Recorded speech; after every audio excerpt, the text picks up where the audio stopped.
On est dans ce téléphérique qui nous amène vers le pic du Midi. On a cette montagne incroyable devant nous, on se sent tout petit. La première chose que je fais quand je sors du téléphérique, c'est que je vais directement dehors sur les terrasses et je m'imprègne du lieu.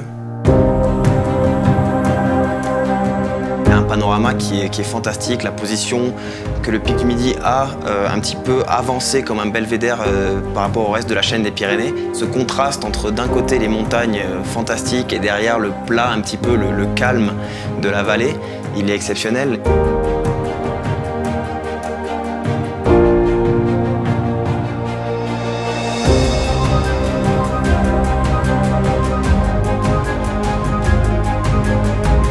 Une génération dont je fais partie qui a eu une réussite assez importante, cette fierté de notre région, et c'est ça qui nous a amené à se surpasser et à avoir des bons résultats.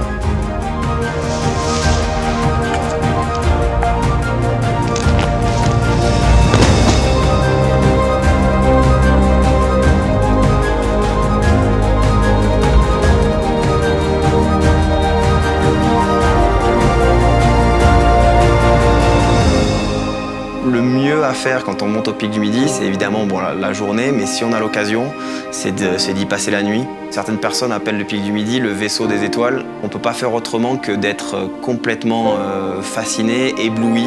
Et en plus, les scientifiques qui sont ici ont une manière de raconter, parce qu'ils sont aussi passionnés que moi je peux l'être de la glisse. Et voilà, ils arrivent à transmettre ça.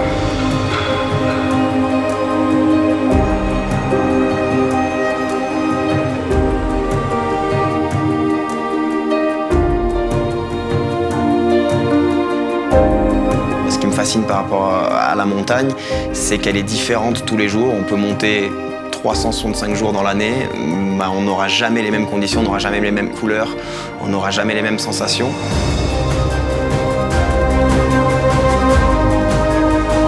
Je pense que toute la vie des vallées et des villages alentours sont quand même très intimement liés à la montagne.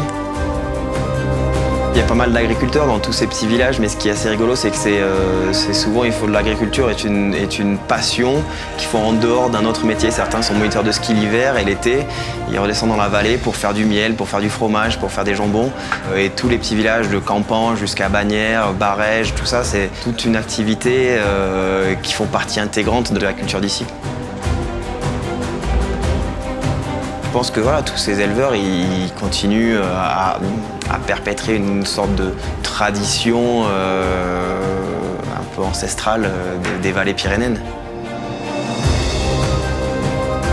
Ce que je pourrais donner comme conseil à tous les visiteurs potentiels de la région, c'est d'essayer de profiter au maximum, c'est de ne pas avoir peur d'aller vers les gens. Voilà, de venir avec un regard d'enfant et d'être émerveillé parce que c'est fantastique.